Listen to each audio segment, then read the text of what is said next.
We're coming to our last talk of this section. How many folks here, I think Jared is gone, so I can again make you raise your hands. How many folks here have taken courses online? Oh, quite a few folks. And folks taken courses on Udacity? Oh, quite a few, okay. We can maybe do some user testing. Well, okay, this is a course that you won't even find on Udacity. We're really excited to have Jasmine Friedl. She's previously built and led design teams at Chan Zuckerberg Initiative and Facebook, and is currently the director of design at Udacity. Let's have a big round of applause for Jasmine. Thank you. Ooh, it is bright up here. So I hear I am the only thing standing between you and a coffee break. I'm not going to ask you to do the wave because I really think that was like the best wave in like all conferences ever. But it's only 30 minutes and I think we can do this. So I'd like to start off by asking you a question.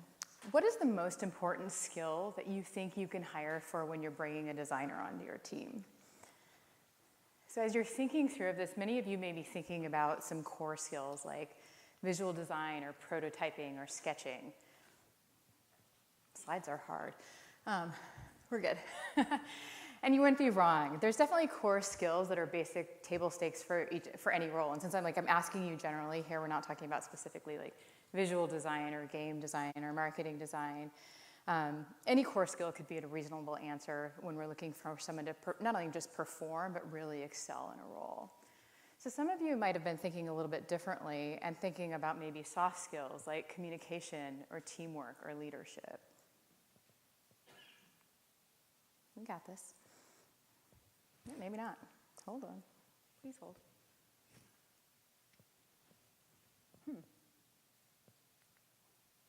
There we go.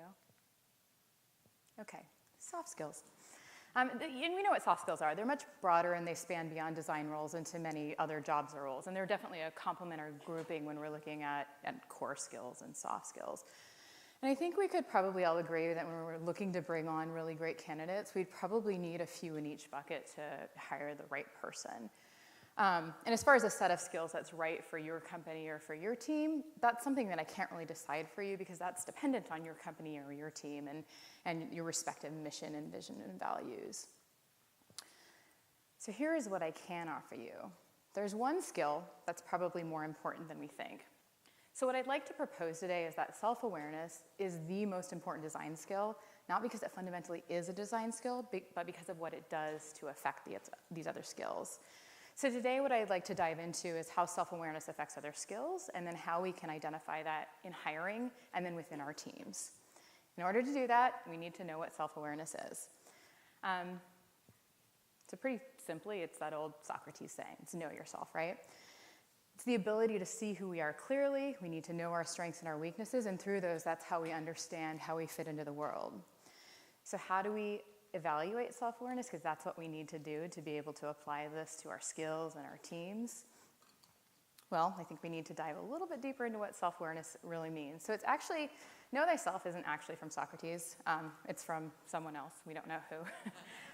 It was basically an inscription at the Temple of Apollo in Delphi, and there's lots of inscriptions. This was just one of them. The reason that people associate this with Socrates is because he built on top of this, and what he built on top of this was linked to Plato's theory of reminiscence. And in that, he believes that everybody has knowledge. It's just about that ability to recollect that knowledge, and that's where we get wisdom.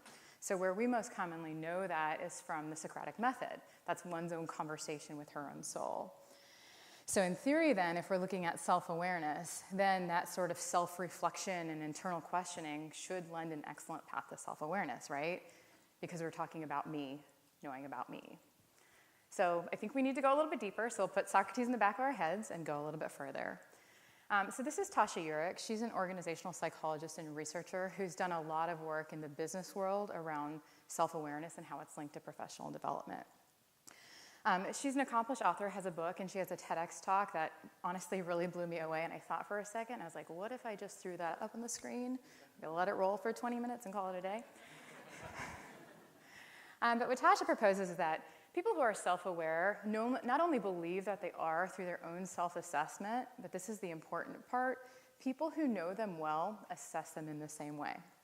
So what that means is if I think that I'm self-aware, I need someone else. I need my boss, maybe a colleague or a friend, my husband. I need someone to corroborate with me.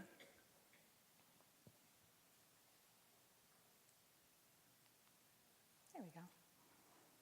So Tasha and her team ran a study, and what they found out from the people they surveyed is that when they asked, are you self-aware, 95% of the people that they surveyed thought they were. 95%, pretty high number. And the reality was only 10 to 15% actually were. So I'll let you do the math on that, and math is hard, so I'll do it for you in just a second. Think about the implications of that. It means that if the first question I were to have asked us in this room was, are you self-aware? About 80 to 85% of us would have been wrong. So I would highly recommend digging into her talk, but I'll summarize this for you. The reason that we assess ourselves incorrectly is that we rely on introspection to assess ourselves. And introspection, the way we introspect, it's faulty. So the problem with introspection is that we're asking why to understand ourselves and the world around us. And when we ask why, it's really easy to invent those answers that feel true, but are often very wrong. Things get hidden from our view and from our consciousness. And we can't self-assess accurately without adding our own worldview, our own bias, and I hate to say it because so many people think this is fact, but like our own truth. Those things are not facts. People who are self-aware ask what instead of why. And I'm going to give a really practical example here. So let's say I got into a fight with my husband. This is obviously hypothetical because we never fight. But I'm taking some time and I'm a little bit angry and I'm like, hey, what went wrong? I need to reflect on this. So I have two options here. I can take the why route or I can take the what route. So if I take the why route, I'm going to ask things like this. Why did I respond in that way? Why is he being like this? Why do these things keep happening over and over? Or I can take route number two, the what route. Then I'm going to ask things like, what caused the argument? What did I do to escalate it? What could we have done differently? And you can see the difference between these two. With all those whys, I can frankly make stuff up. So for example, why is he being like this? Okay, well, maybe because he's mad at me because I loaded the dishwasher wrong and he's just taking it out on me. Maybe he's just inflexible, or maybe he doesn't love me anymore. So what I'm doing here is I'm fabricating, right? So I'm making up things that I'm not confident in, but they seem like these sort of reasonable to me answers that could be an answer to that why question. And honestly, it makes me feel a lot better to have an answer than to not have any. So in the what's, I can objectively and practically evaluate and use facts. So for this scenario, what actually happened? Well, I took over the nightly cooking and I told him he was doing it wrong. Okay. What did I do to escalate it? Then I added that he never does anything around the house. Okay. What could we do differently next time? So you can see those differences between what and why introspection. The what's are moving us forward, the whys are moving us backwards. And note that I'm not saying that we should never ask why. Why is a great way to dig in and understand behaviors and thoughts and perceptions. User research is a great example of this. What I am suggesting is that we take a look when we're looking to assess ourselves and the people around us and the things around us, and when we have the whys, ask if they could be what's and see if we can transform them. Today, I'm going to call this what over why. So now we've got two key pieces to self-awareness. We've got people who assess themselves, end up assessing them in the same way as others who know them, and we've got what over why. So using these two things, we'll talk about how self-awareness affects design skills and then how we evaluate that. So there's many skills that self-awareness is going to heighten, and I don't think self-awareness being a great skill is probably a surprise to anybody. But just for the purposes of this talk, I'm going to focus on three that after people have that foundation of self-awareness or are using their tools, these three skills should immediately build, and that is curiosity, authenticity, and flexibility. So to get at these skills, we're going to use the tools of self-awareness, pairing dual assessment with what over why.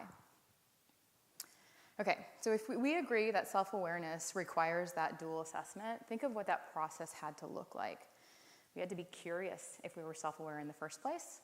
We had to ask someone to assess us. We had to take that assessment and we had to synthesize and come to understand it. And then we had to be curious enough to compare their assessment against ours. So there's a lot of curiosity that's sort of innate in self-awareness. Now, why is curiosity important in design? When we learn new ways of doing things or seek to learn new things, we're better problem solvers.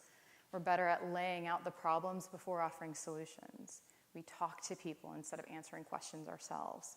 We're essentially using evidence over conjecture.